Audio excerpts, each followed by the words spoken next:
So let's see what today's episode brings, shall we? The last episode was highlighted by me having a little bit of a moan. Now, a justified moan, in my opinion, because again, I do feel as though there are some broken mechanics this year. Flat out. You can agree, you can agree, you can disagree. It's all well and good. Whether or not that's down to 32nd team expansion being broken, it may very well be. But regardless of anything, players not wanting to re-sign, line changes, all this shit, we're in an interesting spot here because we are guaranteed to lose players this offseason. And again, that is mainly down to nobody wanting to re-sign year after year. Shout out to John. John, you know you're being difficult when you're like, well, why would you sign if you might be scratched after 2 games? Come on. You know it doesn't work that in depth. I know it doesn't work that in depth. So stop. You know why? Because morale's not on. If morale was on, you'd be on to something there. But yeah, it doesn't quite work that way. So the good thing is, a big topic of discussion in the comment section of the last episode was that I don't give players a chance. Rudy Jovanovski would disagree. Isaac Benson would disagree. I've given a lot of players chances with decent potentials that haven't panned out. A lot of them. Hell, one might say Jamie Doughty is a player that I gave one hell of an opportunity to that simply didn't pan out. So, yeah, I don't know. But then again, if I run certain prospects, in a higher ranking than what they should be, I'm ruining them by not giving them enough time to develop. So you see my winless situation that I'm in. The good news is, to bring all of this back to my original point, is that, hey, guess what? We're going to have to rely on some younger players to step up because we're not going to have anybody else to do the job because we're going to lose people. So the question, goaltending-wise, what do we do?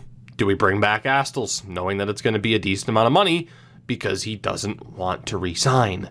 Defensively, do we bring back Finneganov, who has arguably been our top defenseman? If we don't, then holy shit, do we need Long, Melnick, and Stamkos to step up?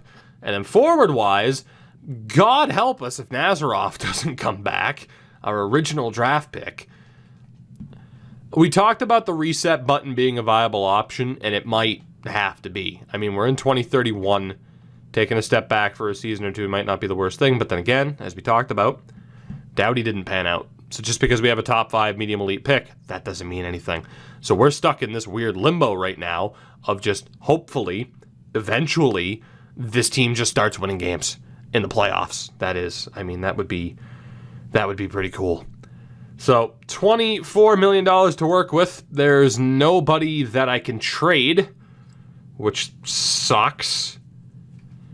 Let's get into some negotiate. I think we have to try to bring back Astles at the very least. If Grosek is listed as a backup, Dagan Grosek might be enough. I don't think I can prioritize Astles. Losing him for nothing absolutely sucks. I don't know if I can prioritize him. I feel like I have to prioritize a Finneganov. He's just too good. Again, he's a top 4 defenseman asking for top pairing or, top guy money, which is garbage in my opinion. You don't have to sign him to it. You're right, I don't. But if I don't, we're fucked. So I do. Oh my God, what are we going to do? What are we going to do? There's nothing to do. I can't pay multiple defensemen $10 million. I already have 2 $11 million defensemen, basically. I can't pay a third one that much money. The Finneganov's coming off of a great season. A career-high season. But I think he has to go. He was great in the playoffs the past 2 years. But can I justify paying 3 defensemen $10 million or more? I don't know if I can. Talk about ushering in a new era. We lose a Finneganov, we lose Cochran, then we're absolutely trusting Trafford, Montgomery, Doughty, Stewart, Long, and probably Stamkos just to give him a shot because he's 23. Again, just hasn't developed. You play him within his role, he just doesn't develop inexplicably. I don't know, maybe when he's a 72, maybe I'm supposed to play him at the NHL level. Well, I don't know. I don't have a set plan for this, in case you couldn't tell. I don't know what to do. I genuinely don't know what to do because we're screwed. That's what it is. We're screwed. all these players not wanting to re-sign. We're screwed. We have all these goddamn RFAs. They're going to be a little bit more expensive than I'd care for them to be.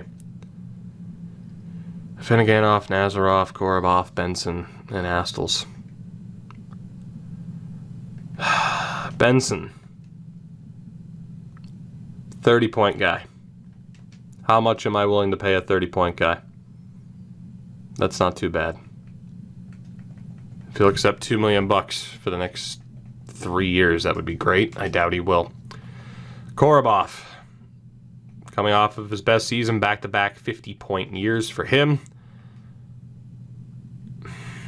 I'm not willing to pay him over $5 million. I'm not. I mean, you're essentially looking at $1 million per 10 points. That's not necessarily ideal. And the Nazarov, coming off of a 32-goal season, has 300 career goals. Down to a third liner, though. I gotta try to bring him back. Let's see what happens with these offers. Benson rejects. Nazarov, yeah, just overpay everybody all the time. Why? Because this mode isn't where it should be or where it could be. All right. $24 million. 24 million.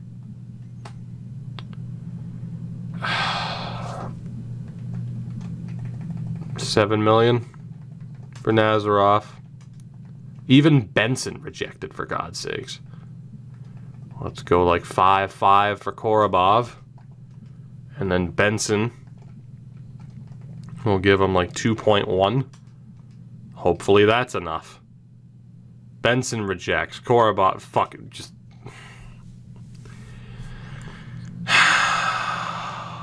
Okay.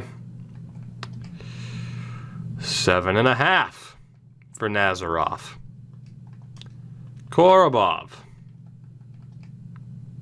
We'll go 5.8.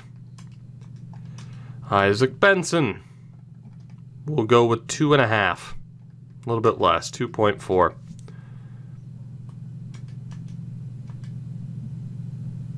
So we had Korobov sign. That's it. That's fun. So we're looking at $8 million for Nazarov, huh? That's what we're looking at, huh? Benson, whose asking price is 1.8, if it's a one-year deal, is wanting at least $700K more. And defensively, again, Finneganov, I can't really do much. So Benson's back, Nazarov's back. We have $11 million. We can bring back one or the other. But if we bring back a Finneganov, we're not going to have the money for RFAs. Ivan Finnaganov's gone. Simple. He's gone. He has to be. So the game plan for the moment is going to be to try to re-sign Astles. And this is it. So we'll see what happens. Astles rejects. Okay. I'm going to have to completely redo the coaching staff, which is fun. So fun when you have no confidence in your team winning.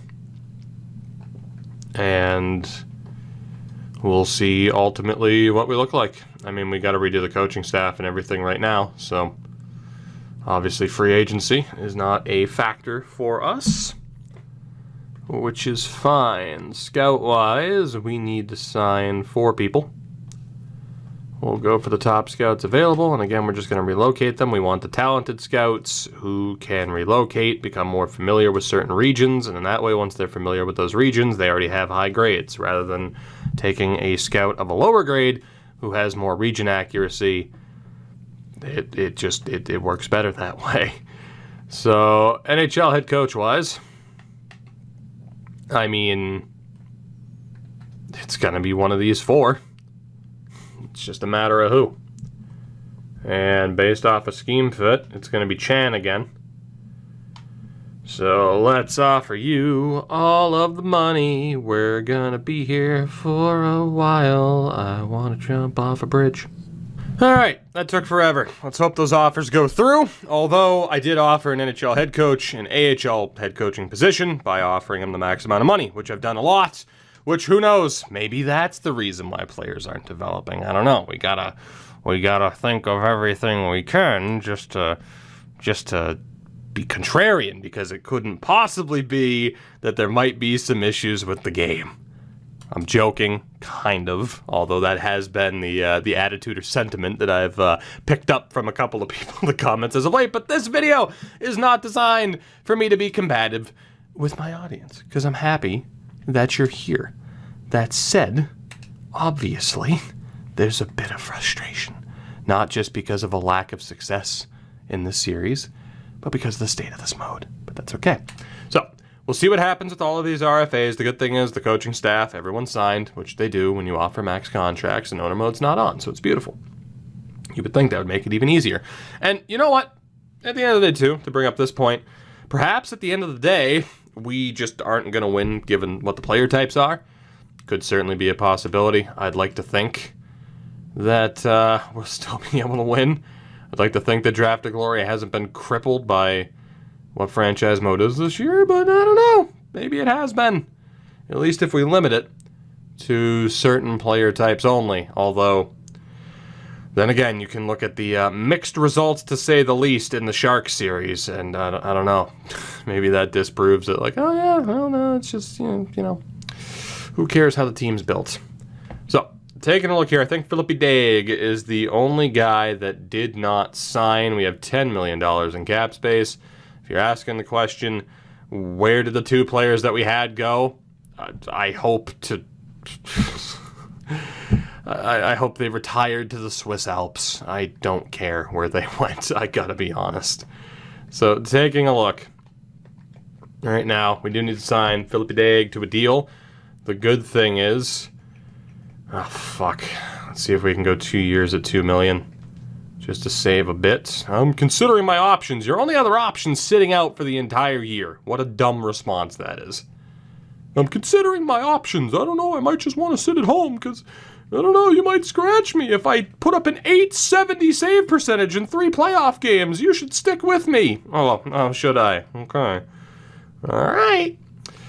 Let's see. God, there are quite a few players we could sign. We are up to 40 contracts now.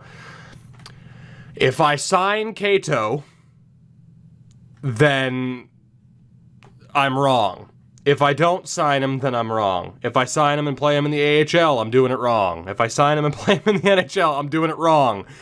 At least according to some people, that's going to be how that move's taken regardless. So I don't know. Kind of nervous at the thought of trying to sign Cato. Although maybe he is worth signing. Because again, when you look at the forwards, we're hurting a little bit. But of course we are, because look at what the hell's gone down. Kostopoulos is going to be a first liner for us this year, because we're going to, yet again, give somebody an opportunity, and if it doesn't work out, then I don't know, maybe I didn't give him the proper opportunity, I don't know. Oh, God. All right, so if Daig signs, we're good to go goaltending-wise. We don't need anybody else. Defensively, like I said, let's see the guys step up. They're going to be lower overalls, but here we go. They're not developing in the AHL, getting the proper time they should be getting based off of their player type. Let's see what happens when they play in the NHL. What's the worst that could happen? And then forward-wise, the only two that I'm considering signing are Richie and Cato, which, I mean, God, how many guys do we even have here? We have 3, 4, 5, 6, 7, 8, 9, 10, 11, and 12. Well, I mean, Samard... Kostopoulos, Konopka, we know can do okay. The major concern is burning a year of an ELC. Screw it! We're signing Cato. And we're signing our first round pick this year, Nick Ritchie. Screw it. Signing them both. Why not? Let's see what happens with Daig. And we'll see what this team ultimately looks like heading into the next season. Why not? Phillippe Daig, for the love of God, thank you for signing. Jesus, you took long enough. So we're listed as hopefuls. We'll see if we feel the same way once we look at this roster. So goaltending-wise, it is going to be Grosek and Daig. Decent 1-2 punch, in theory. Defensively, Trafford, Montgomery, Doughty. Stewart can stay. Cochran's going to be dropped for the sake of trying to develop players. Roberts is also going to be dropped. I think we'll probably run Melnick. I mean, I don't know. You tell me. Melnick in the NHL, I think we'll start him in the AHL. I mean, he's listed as a depth option, but Stamkos isn't getting any better, so we should give him a shot, right? We should give him a shot, so we'll give him a shot. Forward-wise, we have our 10, 11, 12. So Konopka is going to be down for Cato, and we want to get Richie into the lineup as well. So that could, well, it won't be for Kavanaugh, who, you know, another one of those guys that we gave an opportunity to, and it didn't really work out. This is actually a tough one. It's actually a little bit of a tough one. How are we going to go about this? We have one player too many that I care to start. We're going to have to healthy scratch somebody because we're giving Richie a chance. So, let's see what this looks like. So, we'll go best lines. You know what? Let's try something else. Let's try something else. Defensively, Melnick is up for the moment. Doughty's going to be down. And forward-wise, I mean, it's got to be Benson, Jovo, or Korobov, and I think just based off of his attributes, Benson is a sniper. Yeah, it's got to be Jovo. Sorry, Jovo, you're out. A massive disappointment you've been, unfortunately. So, if we go best lines, obviously we want this group of players in a prominent role. Korobov and Benson are not as important. Nazarov is not as important given his age. Really, none of these guys are as important given their age. So, well, Kavanaugh is. At the very least, I mean, if we're going to quote-unquote give people a chance, then, I don't know, Kavanaugh at 24 has probably had his chance. So, nice little trio of players who didn't pan out, but I'm sure that's because I scratched people while they were actively killing the team in the playoffs. You never know.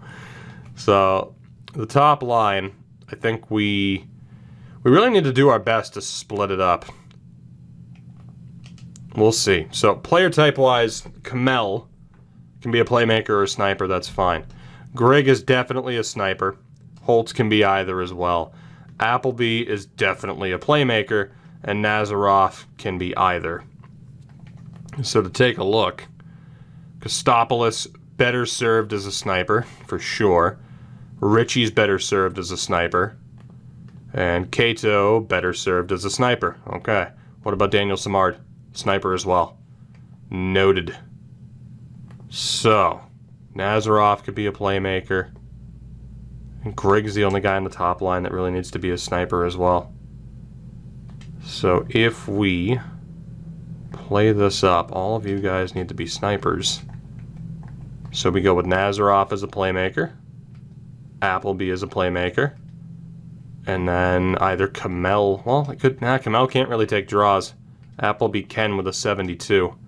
Then again, if he's a 76. We'll go probably Appleby on the top line. Probably.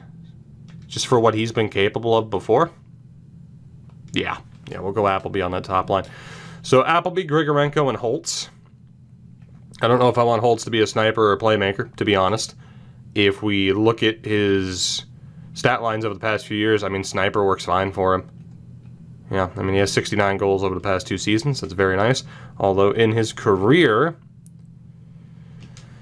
he should probably be a playmaker based off of his career totals at this point. Grigorenko is now 25. Definitely more of a sniper.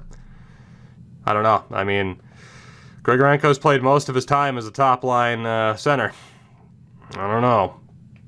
I don't know. I mean, I did take him off of a line in the playoffs when our top center didn't score a goal. So maybe it's that reason that he hasn't panned out. I don't know. The one time I drop him because he sucks, I didn't stick with him because, go down with the ship with these players because, yeah, that works just as well. Sip of the beverage. And then, yeah, Appleby has 40 career goals. So that top line is sorted. We're going to change Holtz over to a playmaker. Samard is a little bit older, as is Kostopoulos, so we're going to give those two the opportunity first. And then Cato with Nazaroff and Ritchie. And then Kavanagh, Benson, and Korobov. Looks good to me. Looks good to me. That's going to be the team this year. Again, the only change is probably just going to be making Alex Holtz a playmaker. Or at least that's going to be the team to start, and then we'll figure it out, right? Give the youth a chance. And then defensively, I mean, we could break up Trafford and Montgomery and use that to our advantage. So, tough call here as far as who to play where. Those two fit in really well in that third line. Those two, I mean, that's the defense right there. Just based off of chem. That works for me. Why change it? I mean, we could break up Montgomery and Trafford, but Montgomery would have to be third pairing. So, you could debate whether or not that would be worth it. So, I'm thinking that's going to be the team. And then again, power play. Obviously, we'll optimize a little bit. And we'll get guys like Kavanagh, Benson, and Korobov on the power play, just to make sure they're still getting a fair amount of time and scoring opportunities. In theory, this team could be a playoff team. Could be. Wouldn't surprise me. Wouldn't surprise me one bit, actually, for this team to be a playoff team. And I actually think we're going to keep the players that we sent down in the AHL. So we'll see. We'll see. Who knows? Maybe this year is the year. Maybe instead of, going with that strategy of, don't rush players, maybe rushing players is the way to go. Maybe it is. Or maybe not even rushing them. Maybe it's just a matter of like, screw it. Just go for it. Make it happen. So I don't know. I think I'm going to leave it there. It's going to be a shorter episode, but I want your opinion. I want your opinion. And here's my sarcastic challenge to the people that know better than I do. Tell me what to do with the team, and we'll see how far we get. We'll see how far we get. Maybe we do get further. Maybe you're right. Maybe you're right. Or maybe, just maybe, Zafinaganov went to Anaheim. What do you know? There you go. How much did he get from the Ducks? Just maybe, I still know a thing or two, just a couple of things, about how this game works. And, why I have the opinions that I do over calling something not properly balanced or an outright broken mechanic. Maybe, just maybe, I do know what I'm talking about still, just ever so slightly. I'll never use the term expert because I don't think experts exist.